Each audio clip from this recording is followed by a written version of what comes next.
अस्सलामुअलैकुम वीवर हमेशा की तरह ਤੁਹਾਡੇ ਅੱਗੇ ਛੋਟੀ ਜਿਹੀ ਰਿਕੁਐਸਟ ਕਰੀ ਦੀ ਹੈ ਕਿ ਚੈਨਲ ਨੂੰ ਸਬਸਕ੍ਰਾਈਬ ਕਰੋ ਤਾਂ ਕਿ ਸਾਡੀਆਂ ਵੀਡੀਓ ਤੁਹਾਡੇ ਤੱਕ ਪਹੁੰਚ ਸਕਣ।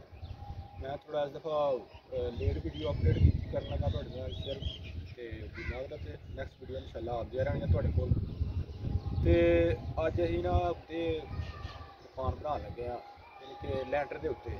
ਅਗਰ ਤੁਸੀਂ ਦੀਵਾਰਾਂ ਆਊਟ ਚੁੱਕਣੀਆਂ ਯਾਨੀ ਕਿ ਥੱਲੇ ਦੀਵਾਰਾਂ ਦੇ ਉੱਤੇ ਨਕਸ਼ਾ ਚੇਂਜ ਕਰਨਾ ਹੈ ਤਾਂ ਉਹਦੇ ਵਾਸਤੇ ਕੀ ਕਰਨਾ ਹੈ ਉਹ ਤੁਹਾਨੂੰ ਵਿਖਾਉਣਾ ਵਾ। ਇਹ ਦੇਖੋ ਸਾਡੀ ਦੀਵਾਰ ਹੈ ਹੁਣ ਇਹ ਦੀਵਾਰ ਹੈ ਸਾਡੀ ਇਹੀ ਹੈ ਚੁੱਕਣੀ ਥੱਲੇ ਹਾਂ ਬੀਮ ਪਾ ਲਿਆ ਠੀਕ ਹੈ। ਬੀਮ ਪਾ ਕੇ ਜੀ ਭਰਾਈ ਕਰ ਲਈ ਫਿਰ ਇਸ ਤਰ੍ਹਾਂ ਹੀ ਇਹਦਾ ਵੀ ਹਾਂ ਦੀਵਾਰ ਚੁੱਕਣੀ ਇਹਦਾ ਵੀ ਬੀਮ ਭਰਿਆ ਠੀਕ ਹੈ।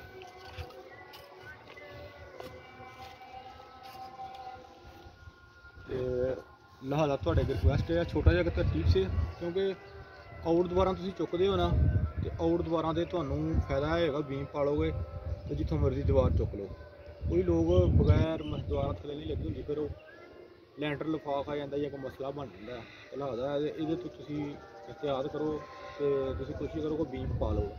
ਤੁਹਾਡਾ ਇਹ ਕਮਰਾ ਇੱਕ ਇਹ ਹੋ ਜਾਣਾ ਇੱਕ ਕਮਰਾ ਤੁਹਾਡਾ ਅੱਗੇ ਬਣ ਜਾਣਾ ਤੇ ਇਹ ਮੈਂ ਬੀਮ ਦੇ ਖਿਲਾਫ ਖੜਾ